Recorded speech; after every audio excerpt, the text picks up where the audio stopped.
the Truth in My Days podcast, where we defend the Word of God against the challenges of men. Hi, I'm Dana Torst, and welcome to another episode of the Truth in My Days radio program.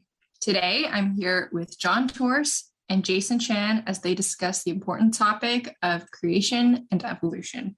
We are continuing from the previous episode. We hope you enjoy. In the old typewriters, when you pushed a button, you have this little metal rod with the embossed letter on it. Right. Would move forward and hit an ink ribbon, which had the paper behind it, and that would print the letter onto the paper.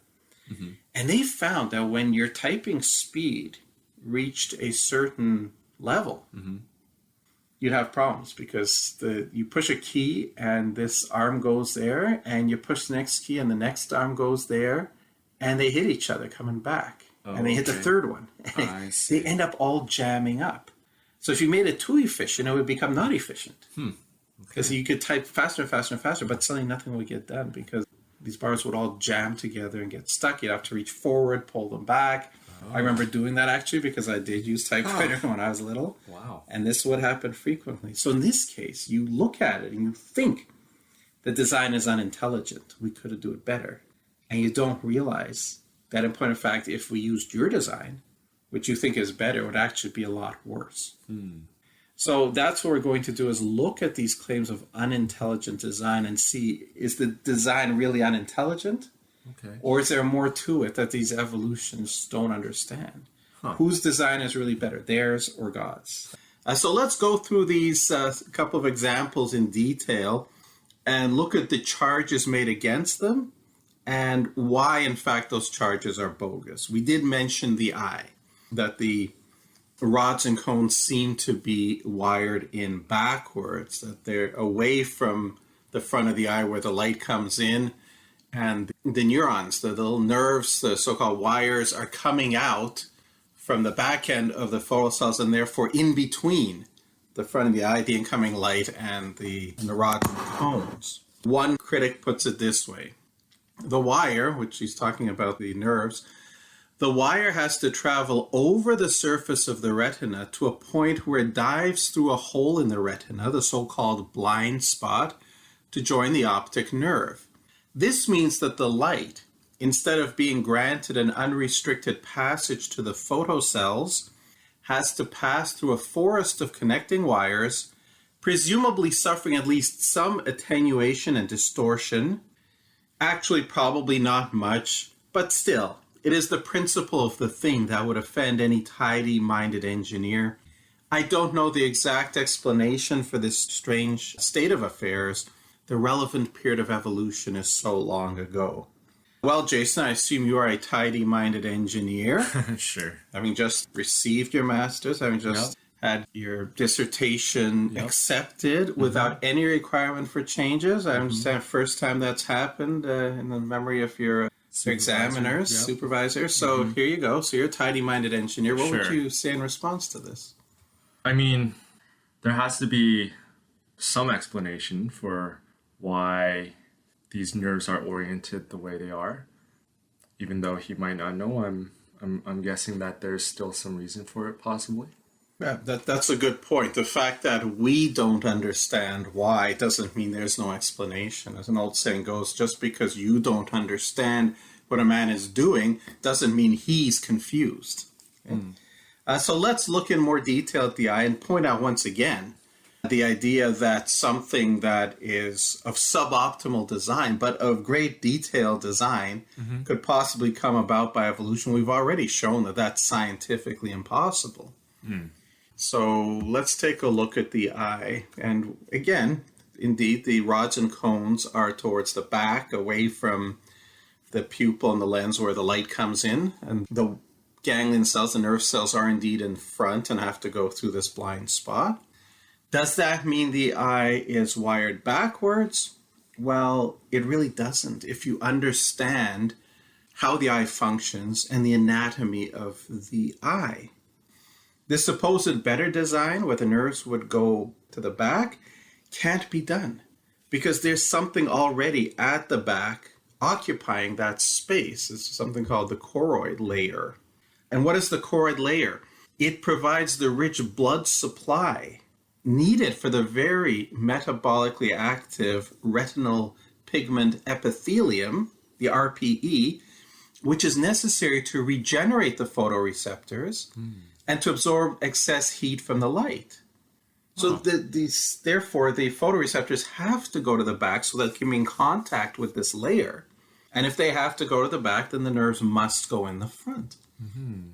If we follow this suggestion of Dawkins and these others who claimed that they would wire it the other way, what would happen? Well, we'd have to then put the choroid in front of the retina. Right.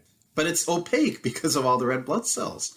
So you wouldn't be able to see anything. It would be about as useful as an eye with a hemorrhage.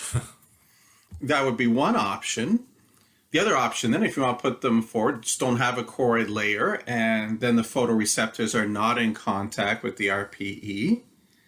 But without that, without this rich blood supply, it would probably take months before we could see properly after we were photographed with a flashbulb or glanced at some bright object. Mm-hmm. So these features that these skeptics claim would be better, would work better, their design would work better than the so-called backwards wiring, wouldn't work at all. Not functionally at all. Whereas our eye works wonderfully well. Yeah. In fact, people don't understand how well this so-called inefficient design really works. The retina, some examples. The retina of the eye can detect a single photon of light. And that's the smallest amount of light you can have. So you can't improve on that sensitivity. More than that, it has a dynamic range of 10 billion to 1. That means it can detect one photon. If you drive up the intensity to 10 billion photons, it'll still work fine. Right. Modern photographic film has a dynamic range of only about 1,000 to 1. Yeah. And the eye has 10 billion to 1. We don't have anything that efficient. And yet these people are telling us they can do better than God did. Another example, when the eyes take in the light, even before that information is transmitted to the brain, there's signal processing going on in the retinal layers between the ganglion cells and the photoreceptors. For example, edge extraction to enhance the recognition of objects. You can look ahead and you see, oh, that's where the chair back ends and behind it the wall begins. Edge extraction. Now, how efficient is that? This goes back some years, so maybe supercomputers are better now. But at the time, we're told it would take a minimum of 100 years of Cray supercomputer time to simulate what takes place in your eye many times each second. So the best computer we've designed is thousands and 10,000s of times slower than what this so-called inefficient eye does. And furthermore, the Retina's analog computing needs far less power than these digital supercomputers. And it's very elegant in its simplicity. Yeah, very efficient. So it's rather arrogant. There's some serious hubris on the part of these humans who think they can design things better than God. And you can issue them a simple challenge. Go ahead, make a mechanical eye that works better. Design it however you want, one that works better than our eye. Well, they can't do that. They can't come close, and they know it. Let's look at another example, the panda's thumb. We were told by Stephen Jay Gould that this is an inefficient design, as you recall. Pandas do not have an opposable thumb that is one of the 5 digits, as do other animals with grasping hands. They have 5 fingers, inline fingers. Mm-hmm. What they do have in addition is a modified wrist bone, which serves, they call that the panda's thumb. And when it's eating its bamboo, the bamboo is stuck in the little gap between the wrist and that bony protuberance, the thumb, and it's not efficient. We're told. Mm-hmm. Okay? But hey, evolution had no choice. The thumb was already being used as a finger, and so all natural selection could operate with was the wrist bone. We could ask, well, why couldn't it operate on one of those inline fingers and turn it into a thumb? But this is what the panda has, and the skeptics tell us that this is a very inefficient system, too inefficient to ascribe it to an intelligent designer. What should we think of that design, Jason? To me, it actually sounds like it frees up space for the other fingers to do other things, possibly. Mm-hmm. Possibly, yeah. Once again, there must be some reason. Mm-hmm. So when the evolutionists ask, why didn't God just give the panda 4 fingers and an opposable thumb, the way primates have? That would be their challenge. And again, they would say, look, this is kind of like ad hoc. This is what evolution can do. It just goes by random chance, operates on what it operates on this. And they will say that intelligent design, God, has no explanation for this clumsy design. Is that true? Does intelligent design have no explanation? Well, when you get into the actual science and start studying the panda, you find that actually the story is very, very different. There was a study published in Nature, one of the top scientific journals in the world, in 1999, a study that had analyzed the panda's thumb using computer tomography, MRI-related techniques.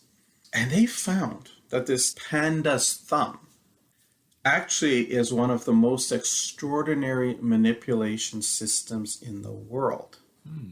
They find that this pseudo-thumb cannot move independently of its articulated bones. In fact, it's just essentially locked in place.